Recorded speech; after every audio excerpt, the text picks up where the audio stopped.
Сәлеметсіз бе білім алушы? Біздің бүгінгі өтетін тақырыбымыз үндестік заңы. Үндестік заңы сөйлемдегі сөздер мен буындардың бір-біріне әсер ете айтылуы. Үндестік заңы екіге бөлінеді: буын үндестігі және де дыбыс үндестігі. Буын үндестігі сөздегі дауысты дыбыстардың бірыңғай жуан немесе бірыңғай жіңішке айтылуы. Мысалы, оқулықтар. Оқулықтар деген сөздегі дауысты дыбыстарға мән беріп көріңізші. Бұл жердегі дауысты дыбыстардың барлығы бірыңғай жуан болып тұр. Демек, бұл буын үндестігіне бағынады десек те болады. Ал қазақ тілінде буын үндестігіне бағынбайтын қосымшалар да кездеседі. Мысалы, мен, бен, пен. Жолмен, жұлдызбен деген мысалдар келтіруге болады. Енді жұлдызбен деген сөзді алатын болсақ, түбірі жұлдыз.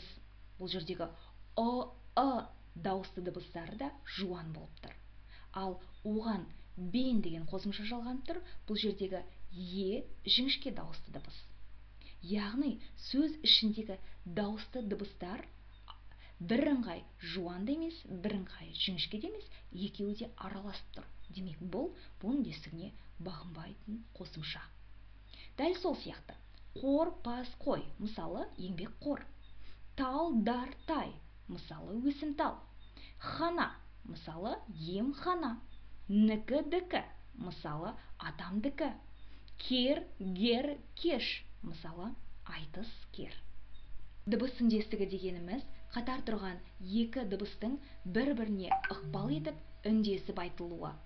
Дыбыс үндестігінің үш түрі бар: ілгерінді ықпал, кейінді ықпал және тоғыспалы ықпал. Ілгерінді ықпал ілгері, яғни алдыңғы тұрған дыбыс өзінен кейінгі тұрған дыбысқа ықпал етеді. Мысалы, талды қорған. Біз айту барысында талды қорған дейміз, Дәл осы тұста өзінен кейін тұрған қ әрпіне әсер етіп, ұяңданып айтылып тұр. Соның салдарынан қ әрпі ғ әрпіне өзгеріп тұр. Дәл сол сияқты жазып бер. Бұл жерде айтылу барысында біз жазып бер дейміз, п дыбысы өзінен кейін тұрған б дыбысына ықпал етіп, соның салдарынан б дыбысы п дыбысына өзгеріп тұр. Келесі, кейінді ықпал. Кейін тұрған дыбыс өзінің алдында тұрған дыбысқа әсер етеді. Мысалы, басшы. Оны біз басшы деп айтамыз. Яғни бұл жерде ш әрпі өзінің алдында тұрған с әрпіне әсер етіп, соның салдарынан с ш-ға өзгеріп тұр. Тағы да боз жігіт. Яғни бұл жерде ж әрпі з әрпіне әсер етіп, ол да ж әрпіне өзгеріп тұр. Келесі бізде дыбыс үндестігінің үшінші түрі тоғыспалы ықпал. Жоғарыда аталған екі ықпал да бір-біріне әсер етіп, екі дыбысы да өзгеріске ұшырайды. Мысалы, досжан. Қарайықшы, біз айту барысында досжан дейміз, Яғни бұл жерде с және де ж әріптерде бір-біріне ықпал етіп, екеуі де ш әріптеріне өзгеріп тұр.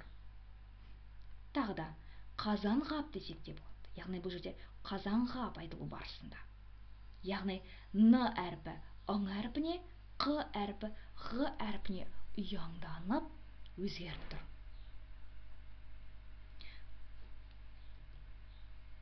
Осымен біздің сабағымыз аяқталды. Назарларыңызға рахмет.